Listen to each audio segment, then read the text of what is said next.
here we got the controller, which comes with batteries.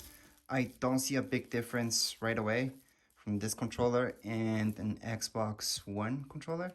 It feels pretty much the same, except for the texture, of course, that's different, but it feels pretty much the same. I know this changed a little bit, but pretty much the same thing. And by the way, it does come with batteries, so you do have batteries. Obviously, they're not going to be rechargeable. Here are the cables. So this is HDMI, and this is your power cable.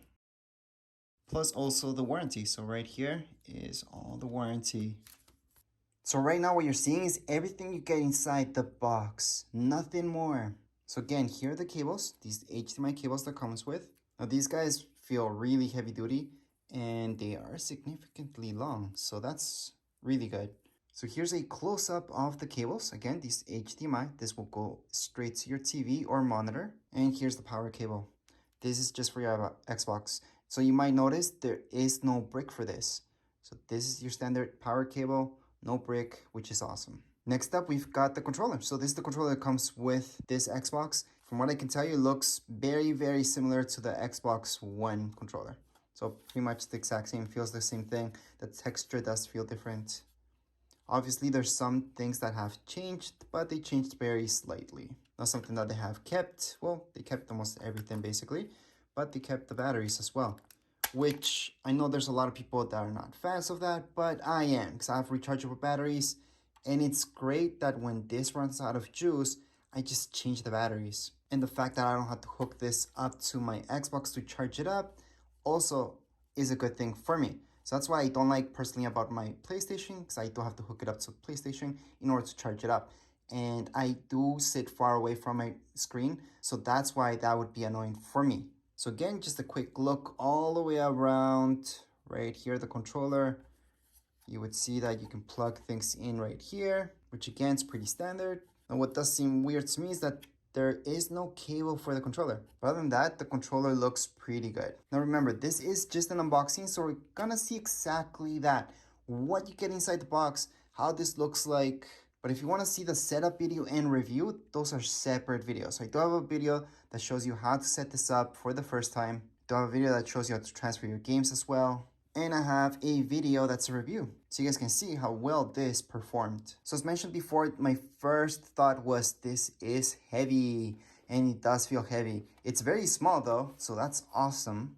I was looking forward to the fact that this would be small, and I like the fact that this also has grip here. So that way, if we really wanted to, we could place it standing up, depending where you're gonna place it, or you could just place it sitting down. So you do have grip here, grip here, grip here, all the way in the back. It does have some ventilation there, but just very minimal. So if you place this down, that would be the best because you do have ventilation here on the sides. And well, pretty much all the way around, you do have a lot of ventilation happening with this Xbox. Now let's take a look at the ports. We do have our Ethernet, very important, USB, USB, HDMI, and right here we have storage expansion, which most of you will use right away. And finally, the last part, that's just where you plug in your power cable. So that was the back of the Xbox. Now let's take a look at the front.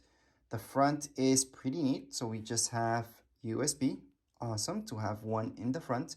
We also have this to sync to power on our Xbox. That's an actual button. And that's it. That's how simple this is. So again, if I put things together, you guys can kind of get a sense of how big this is compared to the controller. So again, it's a pretty small Xbox. Now, why did I buy a digital Xbox? Well, I just noticed that all the games that I'm purchasing, they're always online. It's just easier and faster. Plus, at the end of the day, even if you have the disc, you still have to download so much content, which is the same thing as having no disc at all. So that's why I personally went for the digital version. Since again, I do not need any discs. I don't use any discs anymore.